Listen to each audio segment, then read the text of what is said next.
Renuévame, Señor Jesús, ya no quiero ser igual.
Es para mí una alegría estar juntos con ustedes. Me llamo Ramiro Ascona y le doy la bienvenida a mi hermana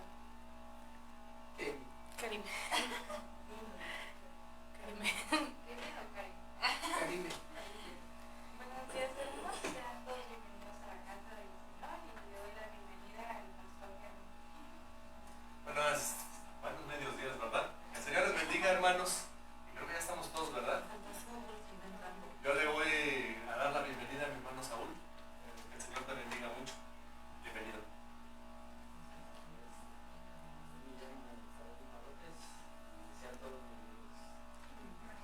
Bueno, hermanos, yo soy Kenia y les doy la bienvenida a todos. Vamos a entonar un canto y en el coro nos saludamos.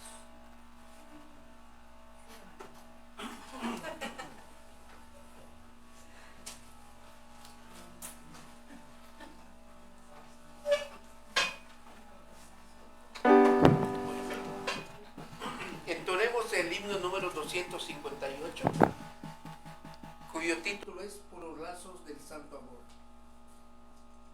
En primera de las Tesalonicenses capítulo 3 versículo 12 dice: y el Señor os haga crecer y abundar en amor unos para con otros y para con todos.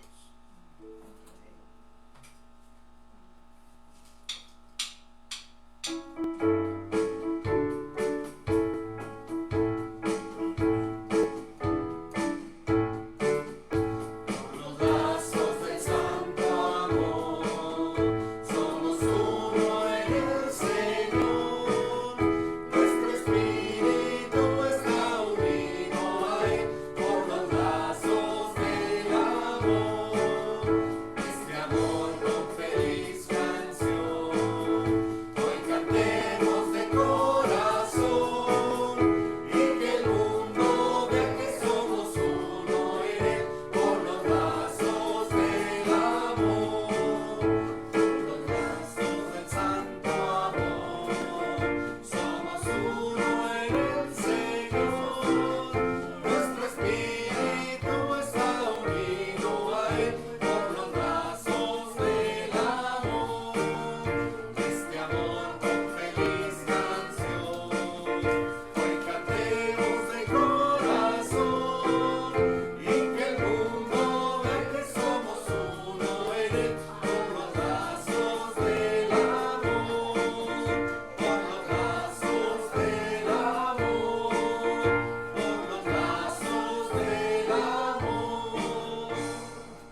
sentarse, hermanos, y vamos a continuar con la recolección de las ofrendas.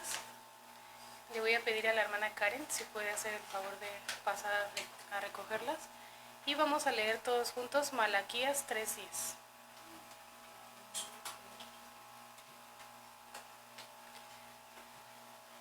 Y dice: traed todos los diezmos al alfolí, y haya alimento en mi casa, y probadme ahora en esto, dice Jehová de los ejércitos, si no os abriré las ventanas de los cielos, y derramaré sobre vosotros bendición hasta que sobreabunde. Malaquías 3:10.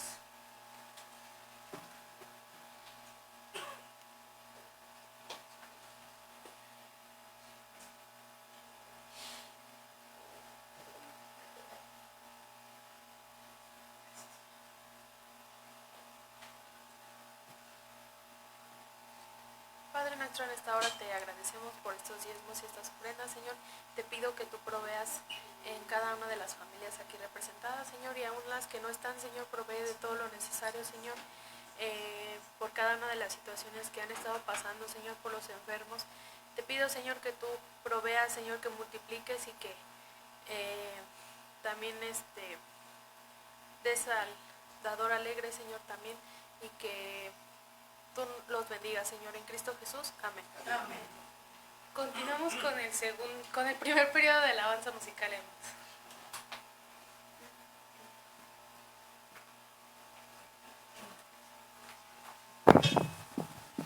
Bueno, vamos a ponernos en pie, hermanos, y vamos a cantar con alegría celestial. El himno número 307, cuyo título es Más cerca, oh Dios, de ti. Dice en el libro de los Salmos: pero en cuanto a mí, el acercarme a Dios es el bien. He puesto en Jehová el Señor mi esperanza, para contar todas sus obras.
Vamos a entonarlo, que vamos a entonar es el 347, cuyo título es Tuyo soy Jesús.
dice para reflexionar.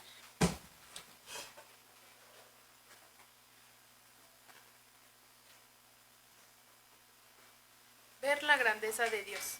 Salmo 104, 1 al 2, 24 al 27 y 31 al 33. El que se cubre de luz como de vestidura, que extiende los cielos como una cortina. Salmo 104, 2. En su soneto La grandeza de Dios, el poeta Gerard Manley Hopkins celebra las innumerables formas en que la creación está cargada de la grandeza de Dios. Describe la impresionante gloria de Dios como una llama que centellea, como un papel de aluminio sacudido. Pero si la belleza de Dios es tan vibrante, ¿por qué tantos no la perciben?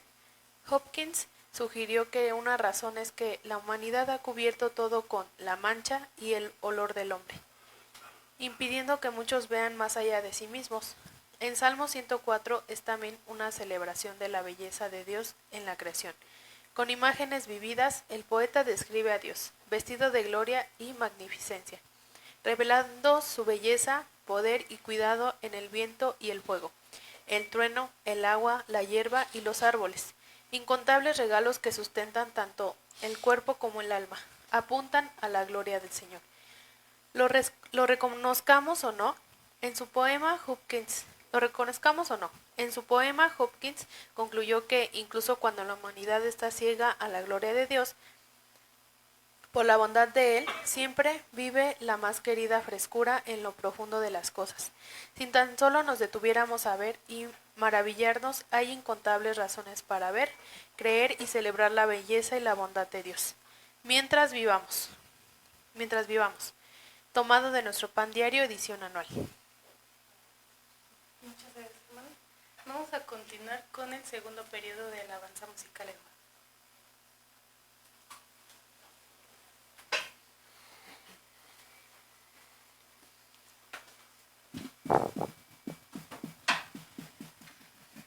Les invito a que nos pongamos de pie, hermanos, para alabar a nuestro Padre Celestial, entonando este himno número 345, que lleva por título, Puedo oír tu voz llamando. Puedo oír tu voz, perdón. En Mateo capítulo 8, versículo 19 dice, Maestro, te seguiré a donde quiera que vayas.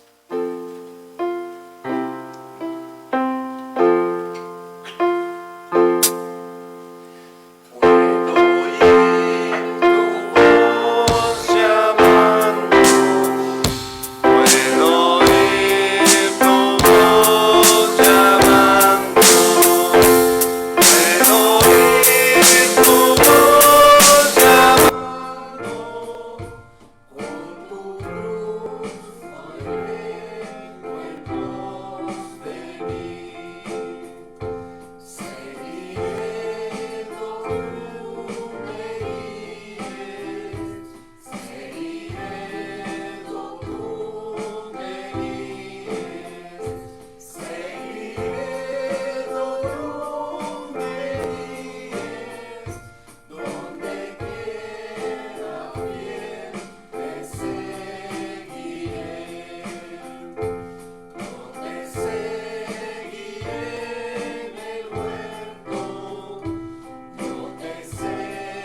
Este himno con el que vamos a alabar a nuestro Padre Celestial tiene por título Cerca más cerca.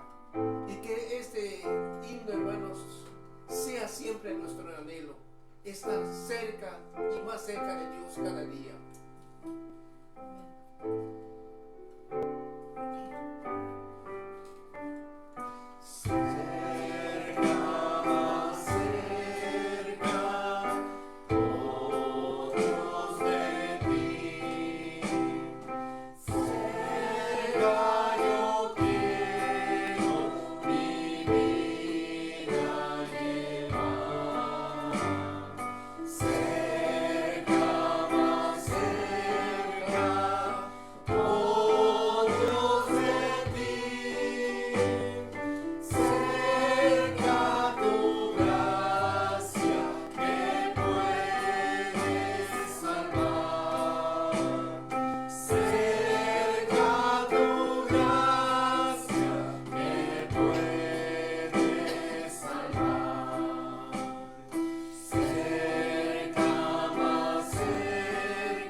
salgan a la segunda hora de clase.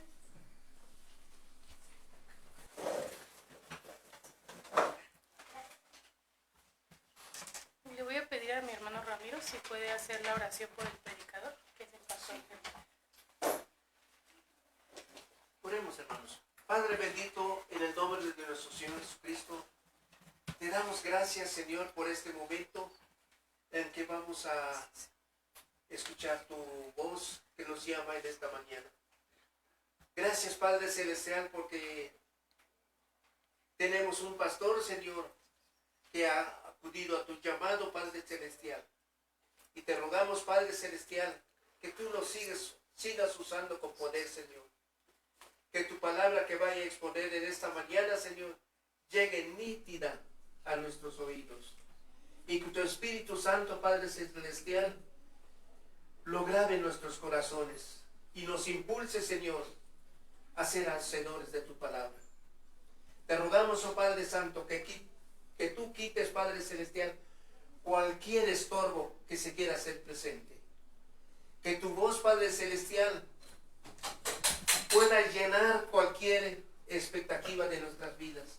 A los que están tristes, Señor, que tú traigas el consuelo. A los que necesiten de paz, Padre Celestial, que tu Espíritu Santo ponga esa paz. Y que juntos, Padre Celestial, podamos decir con alegría y con regocijo: habla, Padre, que tu siervo escucha.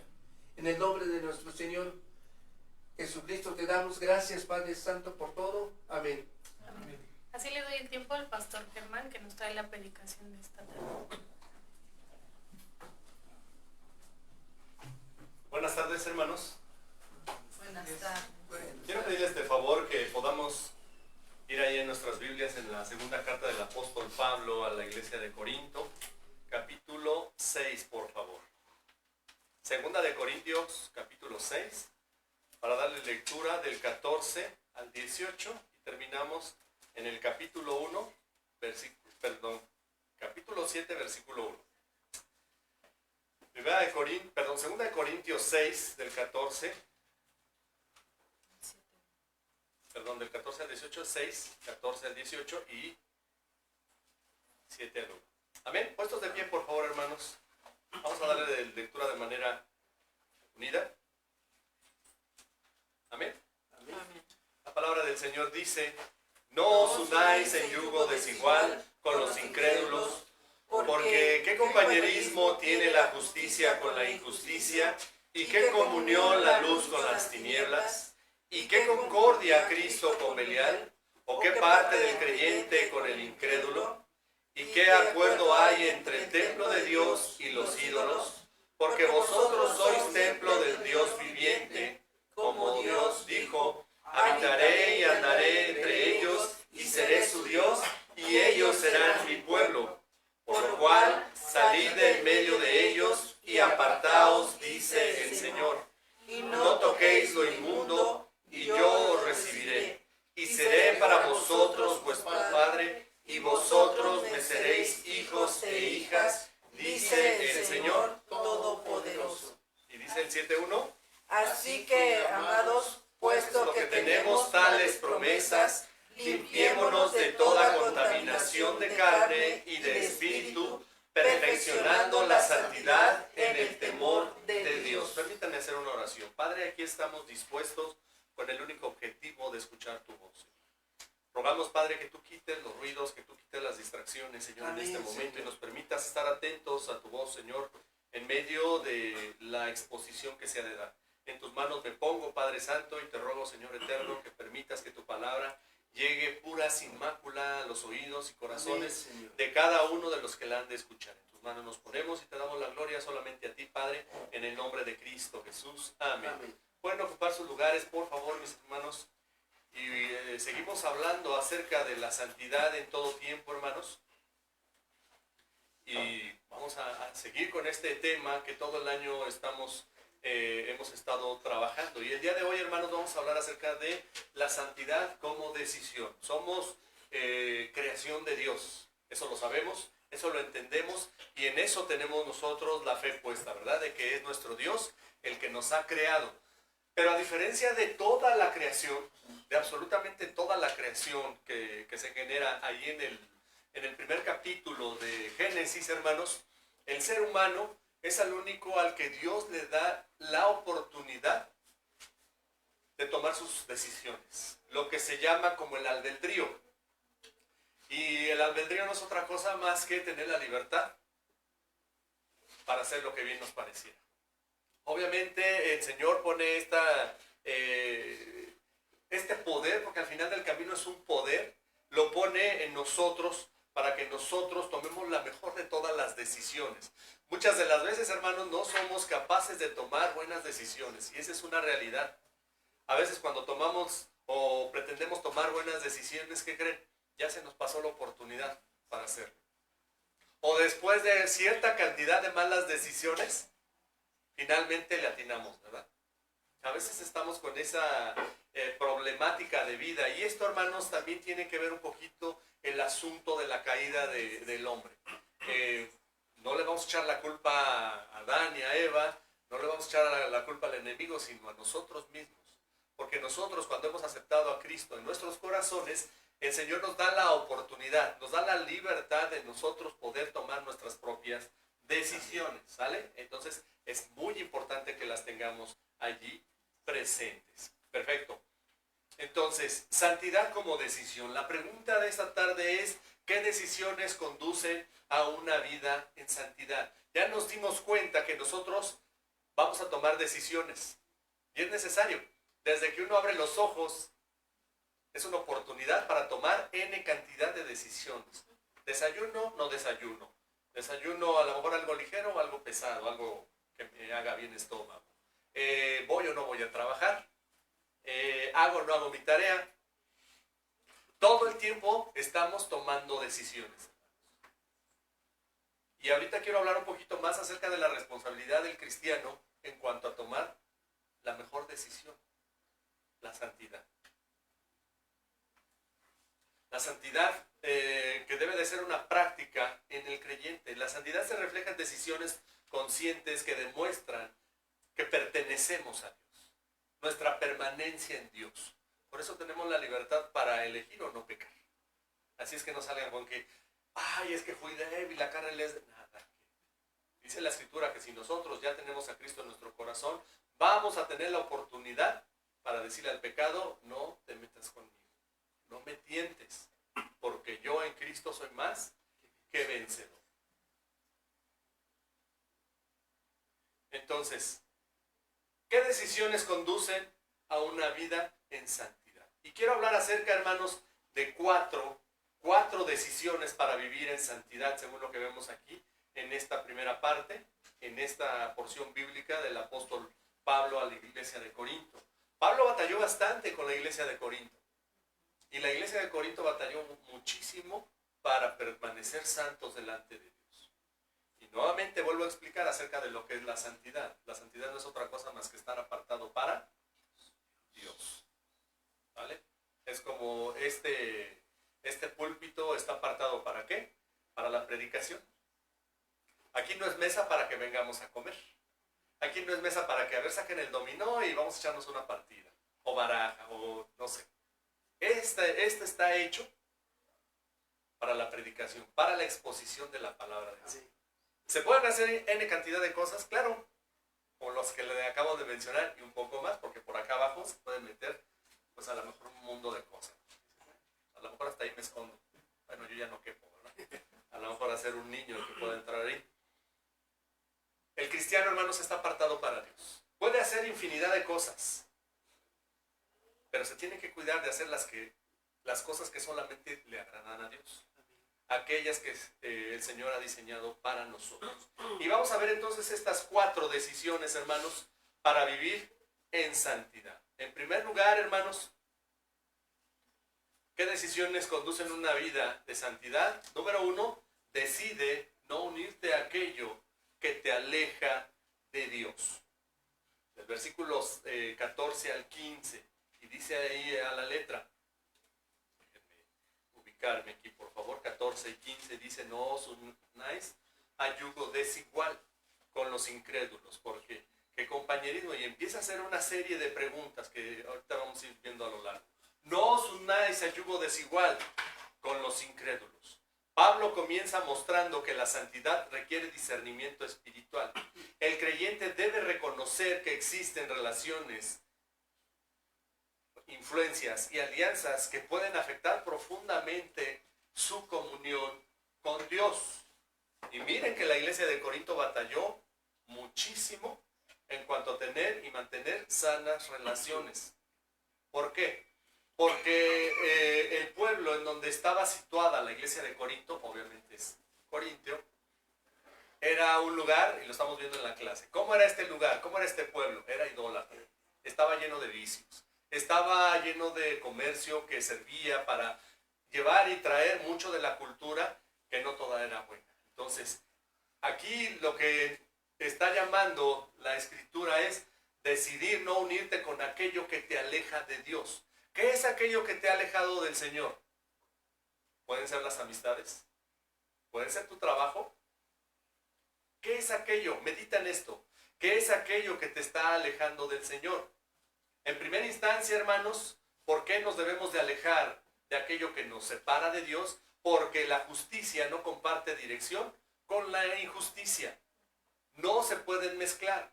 Como dice la Escritura, de una fuente dulce no puede salir agua amarga y viceversa. Si la fuente es amarga no puede salir dulce. O sea, es ilógico esto. ¿Qué compañerismo tiene la justicia con la injusticia? Menciona ahí el pasaje. La justicia representa la vida gobernada por Dios. La injusticia representa aquello que se opone a la voluntad de Dios. Ojo con esto, hermanos, porque a lo mejor hoy en día, en estos tiempos, y aquí en nuestra propia nación, en México, la justicia al cristiano le suena más como injusticia, porque se defienden ciertos derechos que van en contra de la voluntad de Dios, pero legalmente es justo. Por eso aquí dice, la justicia representa la vida gobernada por Dios y la injusticia representa aquello que se opone a la voluntad de Dios. A lo mejor tú te puedes pegar mucho a la letra y dices, bueno, yo quiero vivir siendo justo, quiero vivir la justicia. Y esto tiene que ver con ir en contra de lo que está establecido en la Escritura. A mí no me interesa, yo mientras no tenga problema con las autoridades, tengo que seguir. Y hay personas así, hermanos. No les gusta meterse en problemas, en embrollos, en camisa, como dicen coloquialmente, en camisas de 11 varas. ¿Qué es lo que hacen ellos? Dicen, yo simple y sencillamente sigo lo que es legal. No me importa si viene o no viene en la Biblia. Y nosotros como cristianos, hermanos, debemos de buscar qué es lo que dice la Biblia referente a cualquier problema. Porque en la Escritura, hermanos, algo que debemos nosotros de saber distinguir es que en las Escrituras siempre se encuentra lo pertinente a cualquier situación que se viva en cualquier tiempo. Cuando uno lee las situaciones en la Biblia, las historias bíblicas, se da cuenta uno que los mismos padecimientos que ciertos personajes de la Escritura estaban viviendo en aquel entonces, ¿qué creen? Se siguen viviendo. ¿Cómo puede ser posible, no? ¿Cómo puede ser posible que el hombre, después de cierta cantidad de años, de llámese 4000 años, que es lo que se tiene más o menos donde empiezan los registros bíblicos, y un poquito más, y dice, ¿cómo puede ser que en aquel entonces vivieran? Un hijo que era favorecido por su padre por encima de sus hermanos. ¿Se vive hoy? Claro. Claro, se viven todas estas problemáticas. La vida cristiana entonces, hermanos, no puede avanzar correctamente cuando el corazón intenta caminar simultáneamente en direcciones opuestas. O me voy por la derecha o me voy por la izquierda. Pero no me puedo ir por ambas. ¿Estamos en esto, hermanos? ¿Estamos con esta idea? Decide entonces no unirte a aquello que te aleja de Dios. En segundo lugar, porque la luz no puede convivir con las tinieblas. Donde está la luz, ya no hay tinieblas. Y como dicen algunos en la definición de qué es la luz, dicen, perdón, qué son las tinieblas, dicen la ausencia de luz. A veces nos vamos con esas definiciones muy básicas, ¿verdad? Dice ahí la pregunta que sigue haciendo Pablo. La segunda pregunta dice, ¿y qué comunión la luz con las tinieblas? No puede haber comunión, hermanos. Ojo con esto, hermanos, porque no estoy diciendo que nosotros nos tenemos que aislar del mundo. Nosotros estamos en el mundo, ¿no es verdad?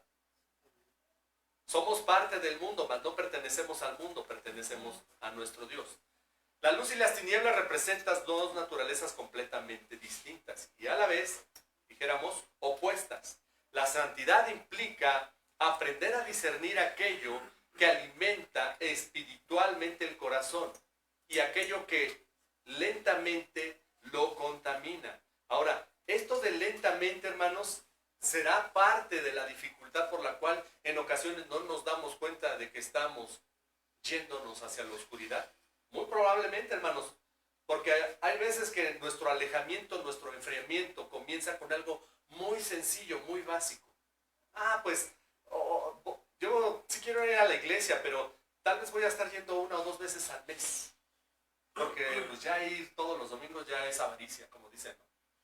No, ya no me queda. O sea, tengo que pensar también en mí. Yo tengo necesidades y yo quisiera también los domingos para quedarme a dormir un poco más tarde. Y poco a poquito y lentamente comenzamos a ser parte del lado de las tinieblas, hermanos. Y esto es algo que tú y yo debemos de tener mucho cuidado, porque es algo que obviamente el enemigo lo tiene contemplado, lo tiene totalmente a su favor y lo utiliza. Porque la justicia, dice entonces el punto número 1, decide no unirte a aquello que te aleja de Dios. En tercer lugar, porque Cristo no tiene armonía con Belial. Dice el pasaje, ¿qué concordia Cristo con Belial? Es decir, lo que es de Dios es de Dios. Y lo que es del enemigo es del enemigo. Y aquello que no es de Dios, totalmente todo es del enemigo. Hay personas que se engañan tan fácil porque dicen, bueno, pues yo no quiero nada con Dios, pero no quiero tener problemas tampoco con el enemigo. Entonces, yo estoy en un punto medio. Yo no quiero ningún problema. Yo estoy así bien. Cuando en realidad, hermanos, si tú no quieres nada con Dios, estás firmando un contrato con el enemigo. El enemigo es muy astuto y te va a decir, está bien, no te molesto. Tú quieres estar alejado de Dios, está bien. Muchos queremos estar alejados. No te preocupes, yo no te molesto. Tú sé feliz en la vida. Y con eso te está vendiendo la idea de que no vas a tener mayores problemas. Sé buena persona, atiende a tu familia, ayuda a los necesitados. Porque hay mucha gente que tiene esa carga por los necesitados, no solamente el cristiano, que debería de tenerlo, a veces es contrario, ¿verdad? Pablo lleva el contraste al nivel más profundo. Cristo jamás comparte autoridad con aquello que se opone a él, lo que les estaba mencionando ahorita. El creyente que pertenece a Cristo, esto es muy importante que lo tenga en mente siempre. Y por eso debe evaluar cuidadosamente que domina sus afectos, prioridades y decisiones. No podemos estar deambulando con el Señor Jesucristo y con la idolatría. Tengamos mucho cuidado. Y con la idolatría no estoy hablando específicamente con ídolos hechos con las manos. Porque pudiéramos hacerlo muy sencillo. Pero es que tú no puedes estar con Dios y con las imágenes. Las imágenes a lo mejor de los santos y cosas por el estilo. Pero recordemos que idolatría tiene que ver con todo aquello que ocupa el lugar de Dios. Y a lo mejor tú estás pensando, bueno, yo no soy idólatra. A mí nada más me gusta mi trabajo. A mí nada más me gusta pasármela bien con mi familia. ¿Por qué no vas a la iglesia? ¿Por qué no lees la escritura? Ah, bueno, pues es que se me va el tiempo. Y empieza la esquizofrenia, dice aquel hermano. Empezamos a querernos de alguna manera. Dice la escritura que el hombre es irreprensible, que no nos podemos justificar, somos injustificables. Nosotros mismos no podemos tener ningún tipo de justificación en esa situación. Decide no unirte a aquello que te aleja de Dios. En cuarto lugar, porque el creyente pertenece a Dios. Nuevamente otra pregunta del apóstol Pablo dice, ¿o qué parte del creyente con el incrédulo? Y aquí necesitamos de verdad mucha sabiduría de parte de Dios, hermanos, porque nosotros no nos podemos retener del mundo todavía. Estamos en el mundo, pero no somos del mundo, dice el Señor Jesucristo allá en la oración. Pero dice, como dice el dicho, ¿no? Una cosa es estar juntos y otra cosa es estar revueltos. Es necesario que se vea la diferencia entre el verdadero creyente del inconverso. Dice, ¿o qué parte el creyente con el incrédulo? La identidad del creyente, hermanos, determina su manera de vivir. La santidad no nace del orgullo espiritual, sino de reconocer que ahora pertenecemos a Dios. Tú te vas a cuidar en cualquier lugar en el que estés, porque créeme, hermano, hermana, que absolutamente nadie te va a estar cuidando. Si Dios no te está vigilando, pues ¿quién te va a estar vigilando? ¿El pastor? No, por favor, no nos hagan eso, no somos vigilantes. El hermano que es comunicativo, la hermana que es comunicativa, ¿te vas a estar cuidando o te va a estar cuidando? No, eres tú mismo. Si tú quieres pecar, Dios te va a decir, tienes dos opciones. No hacerlo y vas a tener mi bendición.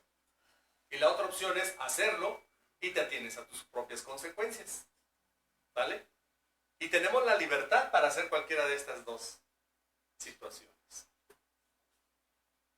Un barco puede entonces, hermanos, permanecer seguro en medio del mar mientras el agua permanezca afuera, ¿no es verdad? Es obvio. Si no, fuera una piscina encima del mar.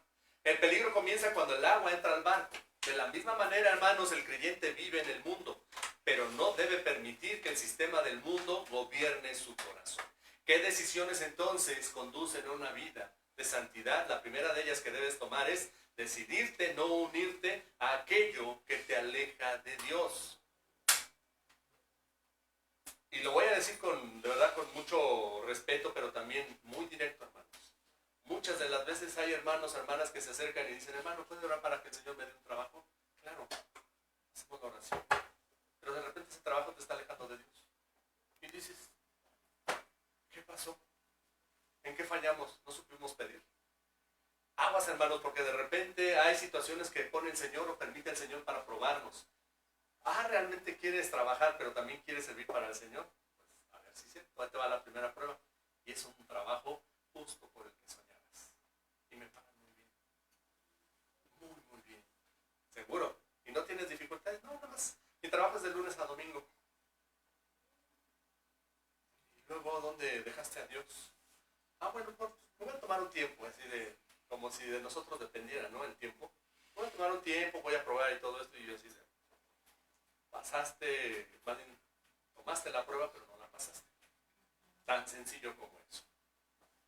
En segundo lugar, santidad como decisión. ¿Qué decisiones conducen a una vida espiritual? La segunda decisión es: decide vivir consciente de la presencia de Dios, según el versículo 16. Porque vosotros sois el templo del Dios viviente. ¿Y para qué está el templo? ¿Para estar vacío como muchos templos cristianos? No. A mí me llama mucho la atención, y aquí voy a ventilar un poquito a mis hermanos, no digo nombres, pero ya conforme lo vaya mencionando, ellos van a saber que son ellos, ¿no? Decía una hermana que llegaba al templo y nada más estaba el pastor toque. Y creo que al final de cuentas no llegaban muchos, sino es que nada. Pero el pastor decía, tengo que estar porque aquí está el más importante. Y no es el pastor. ¿Quién es el más importante en el templo? Dios. La presencia de Dios está. Si los demás no valoran que Dios nos está esperando en el templo, en su templo, no te vas a dar cuenta que Dios está en tu corazón, en donde quiera que tú estés. Y eso sí tienes una decisión por Cristo. Decide entonces vivir consciente de la presencia de Dios. Después de advertir acerca de las influencias peligrosas, Pablo recuerda una verdad gloriosa. Dios habita en medio de su pueblo, hermanos. La santidad no se sostiene solamente por disciplina externa. Qué fácil sería, ¿no? Qué fácil sería. Como la persona que a lo mejor tiene un cáncer y piensa que arreglándose, pintándose, maquillándose, no tengo nada, estoy sano. ¿Cómo me ves tú? ¿Tú crees que estoy enfermo? No se te ve. Con esas tricapas que te pusiste de maquillaje no se te alcanza a ver ni siquiera tu propia cara, ¿no? Pero de repente se le quita aquí el maquillaje y se ve amarillento, tal vez lleno de manchas, de los estragos que internamente te están haciendo. Entonces la santidad no se sostiene solamente en lo externo, sino por una conciencia constante de la presencia de Dios. Si tú tienes a Cristo en tu corazón y tú estás consciente de la presencia de Dios en tu vida, te vas a abstener, te vas a cuidar absolutamente de todo. De eso se trata la vida del cristiano, hermanos. No se trata de estar aquí sentaditos porque llegamos a pensar y a creer. Mucha gente de allá afuera tiene razón. Es que son religiosos, son fanáticos. Porque muchos de ellos piensan que nosotros venimos a la iglesia para estar bien con el Señor solamente. Cuando en realidad este es el resultado de una vida de adoración. Decide vivir conscientemente en la presencia de Dios. En primera instancia, hermanos, Dios habita en su pueblo. Y eso lo debemos de tener bien presente. Habitaré y andaré entre ellos. ¿No fue lo que les mencionó en el Antiguo Testamento? Dice, desde el Antiguo Testamento la presencia de Dios siempre fue la mayor bendición para su pueblo. El creyente nunca vive solo. Ojo con esto, el creyente jamás vivirá solo. Así ya no tenga absolutamente ningún familiar, pero si tiene a Cristo en su corazón, lo tiene todo. Porque hay personas que tienen familias numerosas, tienen a lo mejor parientes, tienen toda una genealogía todavía que pueden ver, al abuelo, al bisabuelo y aún al... Pero muchas de estas personas pueden estar viviendo o experimentar una soledad en lo más profundo de su corazón. Si Jesucristo no está en tu corazón, absolutamente nada ni nadie puede llenar ese vacío. Dios puede llenar cualquier vacío. La ausencia de tus padres, la ausencia a lo mejor de tu cónyuge, la ausencia de tus hijos cuando dejan el nido familiar. Es Dios el que quiere llenar eso. Y si tienes a Cristo en tu corazón, tú vas a ser buen hospedador para cualquier persona, a lo mejor amigo, familiar o tu propio cónyuge, de hospedarlo en tu propio corazón. Porque lo vas a sentar ahí con Jesucristo. Dice la Escritura, ¿no? Como dice allá en el Eclesiastés, lazo de 3 cordones. Uh-huh. Yo lo puse a lo china. Lazo de 3 hilos no puede ser tan rápido quebrantado. Entonces, en primera instancia, Dios habita entre su pueblo. En segundo lugar, hermanos, decide vivir consciente de la presencia de Dios. Dios establece una relación de pacto. Ojo con esto, hermanos. Un acuerdo. Dios no llega e invade. Dios llega y dice, quiero hacer una tregua contigo. Ah, caray, pues ¿yo qué te hice? Yo no quiero tener nada contigo. No, pero yo sí contigo. Y más te vale que hagamos las paces, porque si no te va a ir muy mal. Esta es una oferta de paz de parte de Dios. Y seré su Dios, dice el versículo. La relación con Dios no es superficial ni religiosa, como se los mencionaba. Es una relación de pacto, comunión y pertenencia. Dios no solamente salva al creyente, también establece comunión con Él. ¿Cuántas veces decimos le pertenecemos a Dios? Pero aquí Dios está diciendo, yo les pertenezco a ustedes. Y seré su Dios. Hermanos, la mayoría del mundo no cree en Dios y no quiere nada con Dios. Algunos se engañan buscando dioses. Pero otros simple y sencillamente dicen, ¿y por qué yo le he de rendir tributo a un Dios que no conozco? Porque no quieres conocer. Pero Dios allí está. Dios es. Dios siempre ha estado. Y aunque tú y yo muramos, el Señor, ahí está. Amén. Ahí está. Dios establece una relación de pacto. Yo quiero ser su Dios. Yo quiero también que tú seas mío. ¿Tú qué quieres? ¿Qué es lo que tú quieres en este día? ¿Tú quieres que Dios sea tu Dios? Dile, Señor, permíteme estar en tu presencia. Lo dice el salmista. Mejor es un día en tus atrios que 1000 fuera de ellos. Que 1000 fuera de ellos. Decide vivir consciente entonces de la presencia de Dios. En tercer lugar, Dios llama a su pueblo a pertenecerle. Ahí es donde les decía, y ellos serán mi pueblo. Ellos serán mi pueblo. Vayan y platiquen con un judío qué significa ser pueblo de Dios. Porque parecería que ellos tienen todavía un poquito más con más valor el hecho de decir somos el pueblo de Dios. A veces nosotros como que no nos la creemos. Cantamos, somos el pueblo de Dios.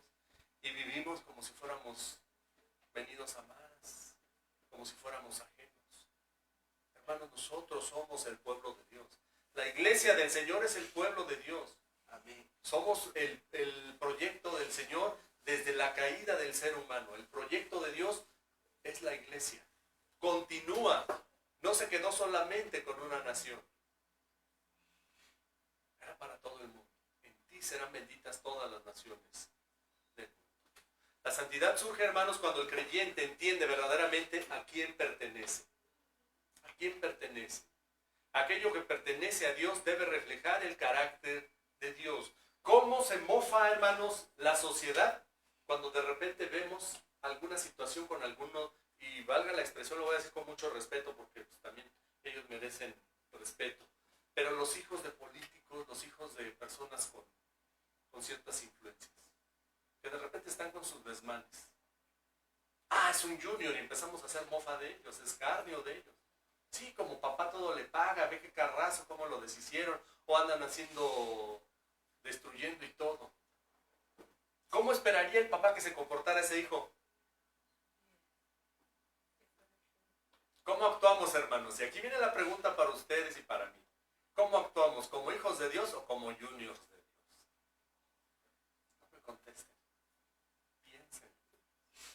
¿Cómo actúas? Como hijo de Dios. Porque Dios no le llama hijo a cualquiera. Solamente aquel que ha creído en Jesucristo como mediador entre Dios y los hombres. Las personas suelen comportarse diferente cuando saben que alguien importante está presente. ¿No es verdad? ¿Cuánto más debería impactar nuestra vida saber que Dios, que el verdadero Dios, que el único Dios viviente habita entre nosotros? Y habita en nosotros. Por eso es tan importante cuidarte de manera pública como cuidarte en lo íntimo. ¿Cuáles son tus pensamientos cuando no hablas? ¿Cuál es el diálogo que tú traes en tu mente? Aguas, porque a veces no pecamos con la boca, pero ¿qué tal con la mente? Estamos ahí masticando el pecado constantemente.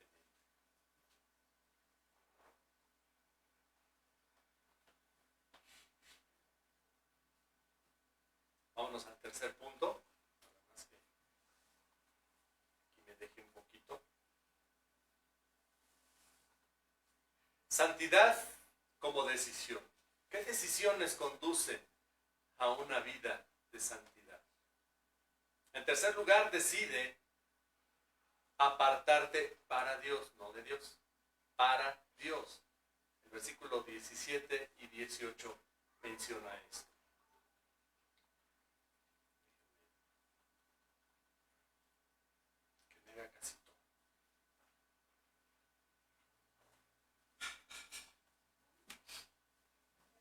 Dice ahí el 17 y 18, por lo cual salid en medio de ellos y apartaos, dice el Señor, y no toquéis lo inmundo, y yo os recibiré.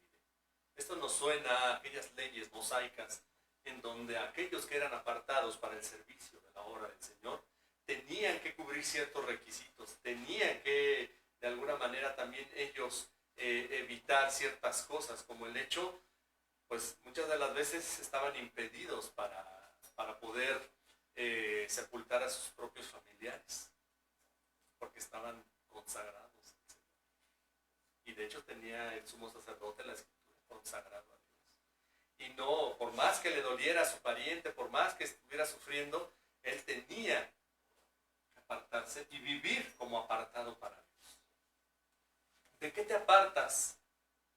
¿O de qué te retienes? ¿De qué te limitas por decir que eres apartado para Dios?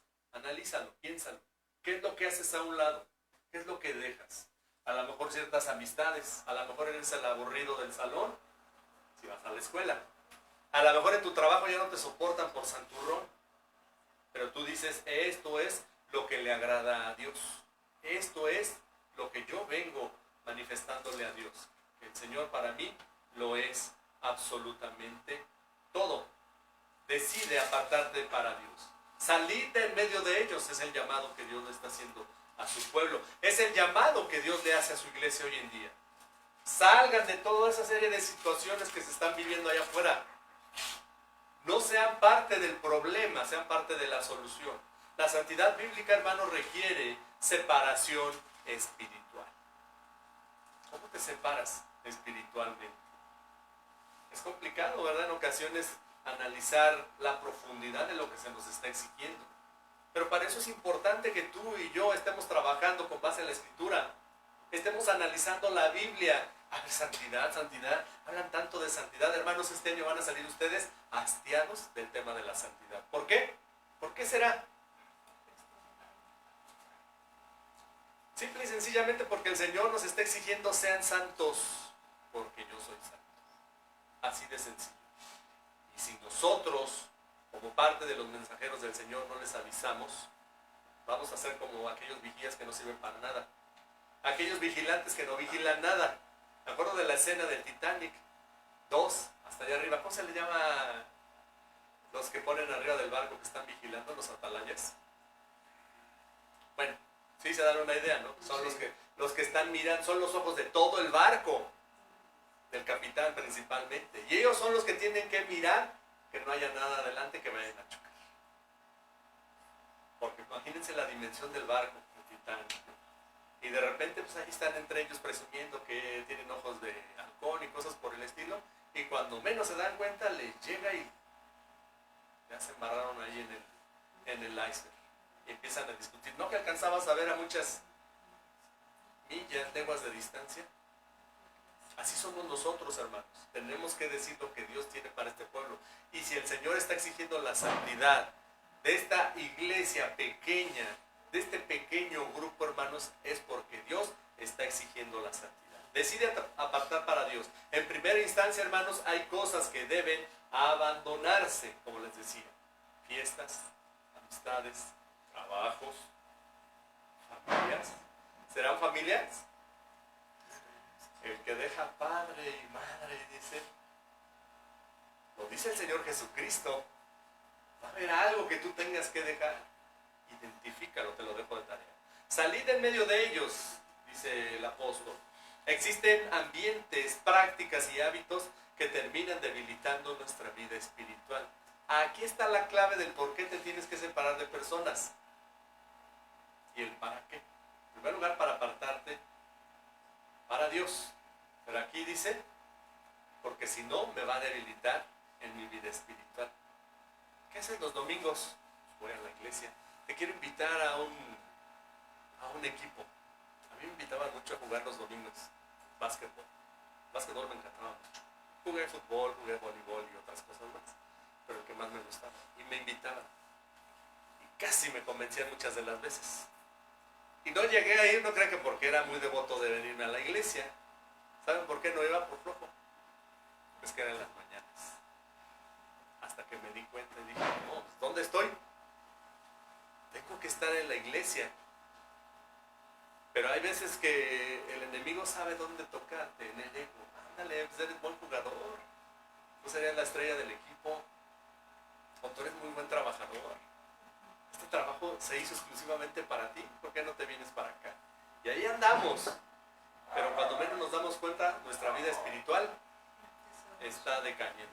El creyente debe aprender a apartarse de aquello que lo aleja de Dios. Pero primero tienes que identificarlo. ¿Ya lo identificaste? Hazte a un lado. Apártate de él. Como está el oriente del occidente, dice, apártate. Porque si no, te va a enfriar. Te va a enfriar. Decide apartarte para Dios. En segunda instancia, hay contaminación que no debe tocarse. Dice ahí, no toquéis lo inmundo. No lo toquéis. Pues, ¿qué pasa si yo nomás le hago así? No lo toques. No lo toques. Porque muchas situaciones se dan tan solo por el hecho. A ver, pues esto qué tiene de malo. A ver, la Biblia satánica. Y empiezas. A ver, ¿cuántos libros tiene? Está igual que la 60. Y cuando menos nos damos cuenta, ya Satanás nos tiene bien atrapados. No se tocan. Dice, la contaminación espiritual muchas veces comienza con pequeñas tolerancias. Lo que el corazón permite constantemente termina afectando toda nuestra vida. Si te está diciendo Dios no toques, no lo toques.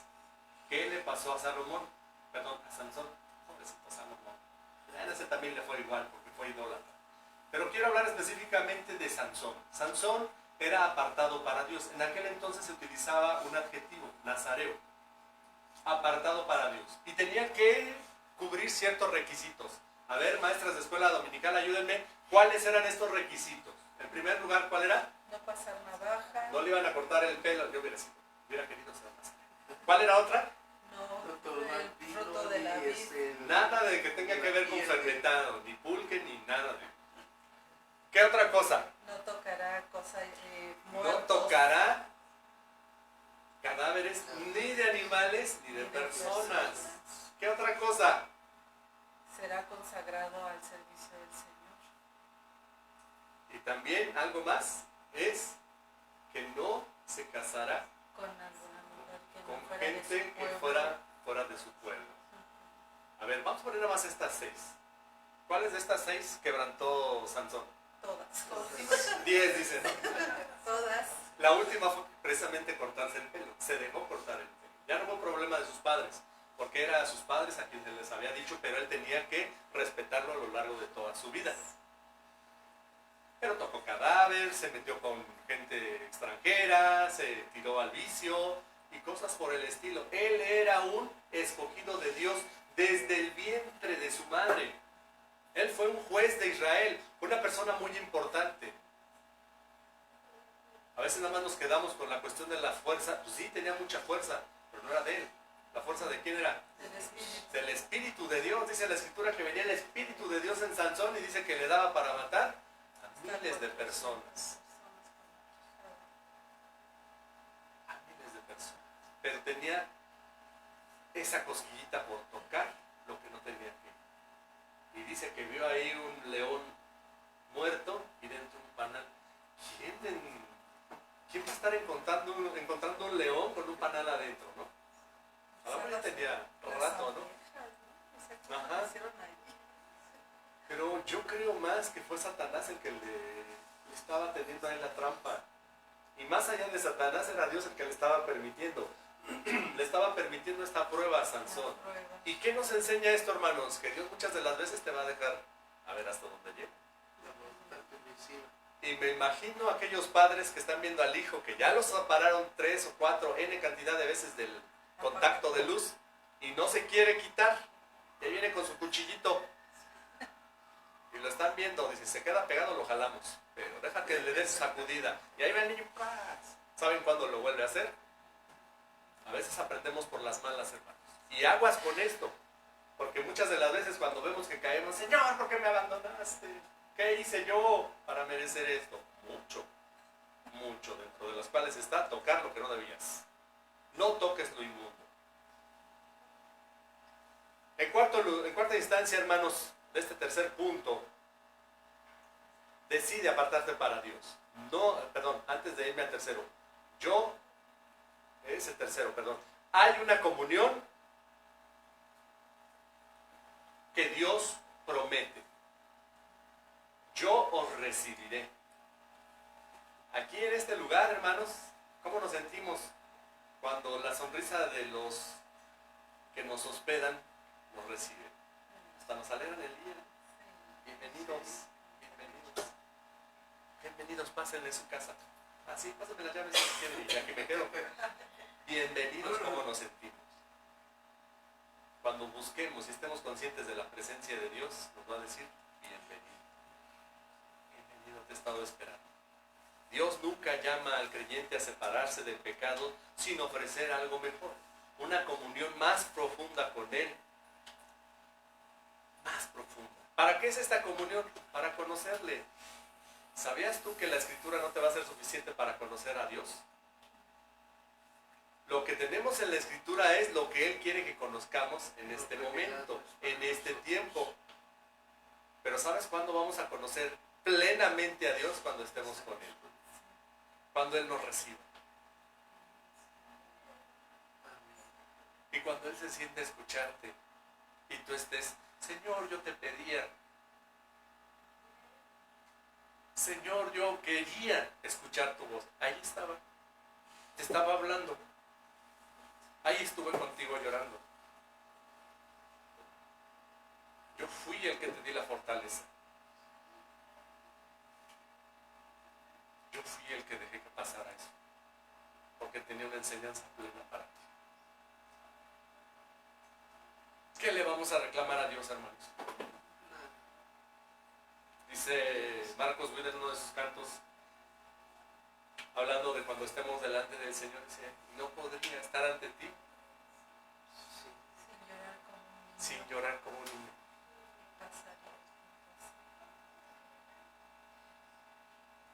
¿Cuántos hemos sentido la ausencia de nuestros padres al grado de decir cuando los vemos, corremos para abrazarles? A veces esos sueños medio retroactivos, ¿verdad? Que nos hacen sentir la infancia, los miedos de la infancia, extrañar a nuestros padres. Ese mismo anhelo, ese mismo deseo vamos a tener cuando miremos al Señor. Buen siervo fiel, ven, entra al gozo del Señor. Entra al gozo, yo lo recibiré. La santidad no roba alegría, preserva la comunidad con Dios. No estás perdiendo el tiempo al estar aquí, hermano. No estás perdiendo tu tiempo, como muchos pensarán. Es Dios el que te está formando. Es Dios el que te está santificando. Es Dios el que está aquí contigo. Y todo lo que tú escuches en este lugar, en este tiempo, es Dios que te está hablando. Decide apartarte para Dios. En cuarto lugar, hermano, hay una relación filial que Dios afirma. Y esto es algo que también es tremendo, hermanos. Y seré para vosotros por padre. Por padre. No solamente se queda en el término Dios, sino Padre. Cuando uno es niño, el Padre es el superhéroe. Lo es todo. Cuando sea grande quiero ser como un padre. Y es uno de los sentimientos más puros que puede tener el ser humano. Y es lo que te ofrecemos. Y seré para ustedes un padre. La separación para Dios no produce vacío. Produce, por el contrario, cercanía para con nuestro Padre. La santidad no es un rechazo, es pertenencia. Cuidemos nuestra santidad, no por lo que lleguemos a ser, sino por lo que ya somos, hermanos. Ya somos santos, hermanos. Un padre amoroso muchas veces prohíbe ciertas cosas a sus hijos, no para quitarles libertad, sino para protegerlos de aquello que pueden destruirlos. Así también Dios llama a su pueblo a apartarse de aquello que contamina el corazón. ¿Cuántas veces los padres no quisieran evitarles a sus hijos tantas desavenencias, tantos problemas, hermanos? ¿Cuántas veces nuestros padres no nos impidieron muchas cosas por nuestro bien? En cuarto lugar, hermanos, santidad como decisión. La cuarta decisión, ¿qué decisión conducen a una vida de santidad? La decisión de perfeccionar la santidad diariamente. Y eso ya tiene que ver también con nuestra responsabilidad, hermanos. Perfeccionando la santidad en el temor a Dios. Pablo concluye mostrando que la santidad no es un evento momentáneo, sino un proceso continuo, hermanos. Entonces, es prácticamente imposible que alguien que acepte a Cristo en su corazón al otro día sea perfecto. No lo es. Para los que llevamos 30, 40 años en el cristianismo, nos damos cuenta que nos hace mucha falta todavía trabajar en la perfección. No somos perfectos todavía, pero vamos en camino a la perfección. Decide perfeccionar la santidad diariamente. En el versículo 1 del capítulo 7. Limpiémonos de toda contaminación. El creyente necesita examinar continuamente su corazón delante de Dios. La santidad requiere vigilancia espiritual diaria. Entonces, en primera instancia, la santidad requiere limpieza constante. Constante. ¿Tú cada cuándo te bañas? Cada que llueve, como ayer, que nos cayó. Dicen que biológicamente no es necesario que te bañes diario, porque tu organismo tiene mecanismos para ir depurándose por sí solo, pero esos mecanismos también sacan aromas extraños, ¿no? Entonces sí hay que echarse un bañito. Entonces, si tú no haces por estar perfeccionando tu santidad, vas a oler a pecado, vas a apestar a inmundicia. Ten mucho cuidado, porque a veces crees que nadie se da cuenta, pero Dios, que es el más importante, te está diciendo: hijo, vete a echar un baño, porque ya hueles adulto. Entonces, en primer lugar, la santidad requiere limpieza constante. En segundo lugar, la santidad involucra todo el ser. Todo, absolutamente, hermanos. Todo, de carne y de espíritu, está diciendo la Escritura. Dios no solamente desea transformación externa, lo mencionábamos hace un momento acerca de la disciplina. La santidad alcanza pensamientos, motivaciones, deseos y acciones. Todo eso, ¿dónde se gesta? En centro de vida del ser humano, en nuestro corazón, en el yo, en lo que soy yo. Debemos de tener siempre y procurar siempre hacer un lado, por difícil que parezca, hermanos, de verdad. Hagamos hasta lo imposible y pidámosle al Señor apoyo cuando tengamos esos pensamientos de estar hablando en contra de los demás, pecando desde acá, desde la mente. Dice Jesucristo cuando le vienen a preguntar acerca del adulterio. Los judíos estaban pensando en la ejecución del pecado, ¿no? Ya adulteró, y les dice Jesucristo, pues ahí les va algo más filoso. No solamente está en que lo lleven a cabo, sino que lo tengan aquí. Que lo estén pensando, que lo estén maquinando en su mente. Si ya lo tienes en la mente y en el corazón, ¿qué te impide pecar? Absolutamente nada, ya lo estás llevando a cabo. Aguas con eso. Dios no solamente entonces desea transformación externa, la santidad alcanza pensamientos, motivaciones, deseos y acciones. En tercera instancia, hermanos, decide perfeccionar la santidad diariamente. La santidad madura en el temor a Dios. Y esto tiene que ver con sabiduría también. Dice ahí, en el temor a Dios. El temor de Dios no es terror, sino reverencia profunda.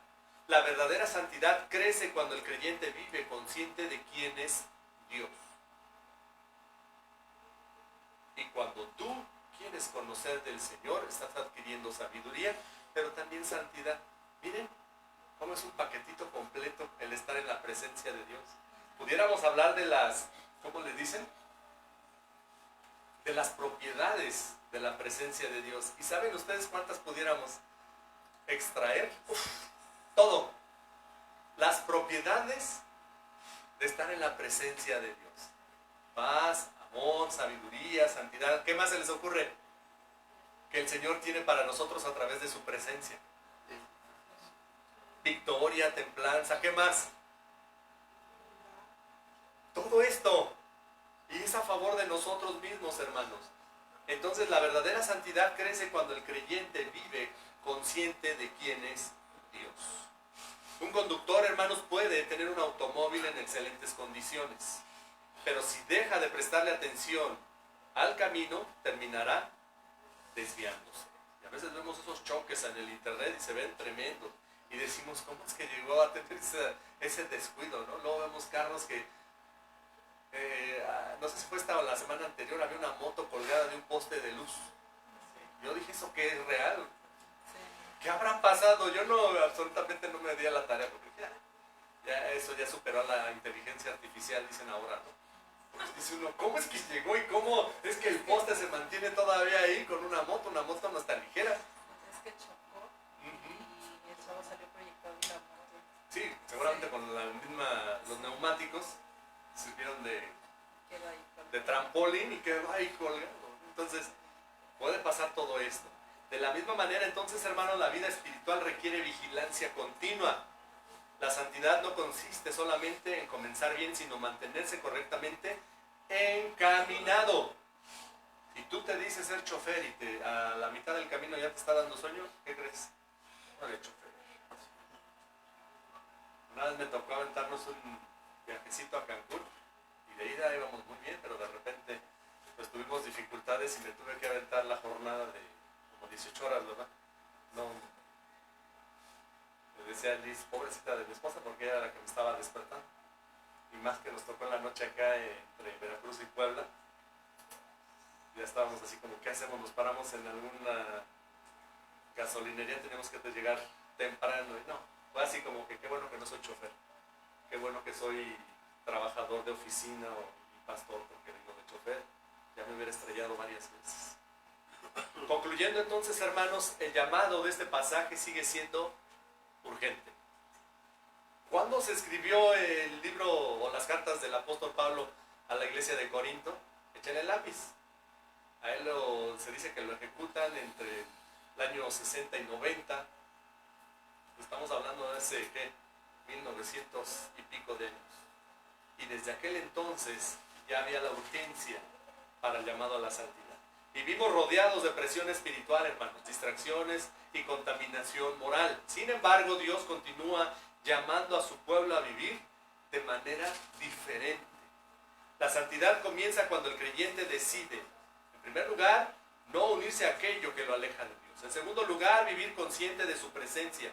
En tercer lugar, apartarse para Él. Y en cuarto lugar, cultivar diariamente una vida limpia delante de su presencia. Muchas veces el corazón se parece a un jardín. Si se descuida lentamente, ya lo había mencionado en otras ocasiones, comienza a crecer la maleza y espinas también, que terminan ahogando aquello que debía florecer. Pero cuando ese jardín vuelve a ser cuidado, limpiado y atendido nuevamente, puede dar vida. Así también Dios sigue obrando en el corazón que se rinde humildemente delante de Él. Porque la santidad no es simplemente una doctrina que se estudia. Ojo con esto, lo vuelvo a remachar. Es una decisión diaria de vivir para Dios. Amén. Vamos a orar, hermanos. Queremos agradecerte en esta tarde, Señor, por tu bendita palabra. Gracias porque tú nos das la oportunidad y tú nos pones todas las opciones, considerando que solamente hay una, que es real, que es la mejor y que es la que tú esperas que nosotros tomemos, y es vivir en santidad. Ayúdanos a tomar las mejores decisiones, Padre, en esta vida, en este caminar de vida, Señor. Muchas de las veces nos complicamos nuestro caminar, Padre, por las malas decisiones que hemos tomado. Guíanos, Señor, a hacer tu voluntad en todo tiempo y en todo momento. Te adoramos y te bendecimos en el nombre de Cristo Jesús. Amén. Porque todo lo que hay dentro de mi corazón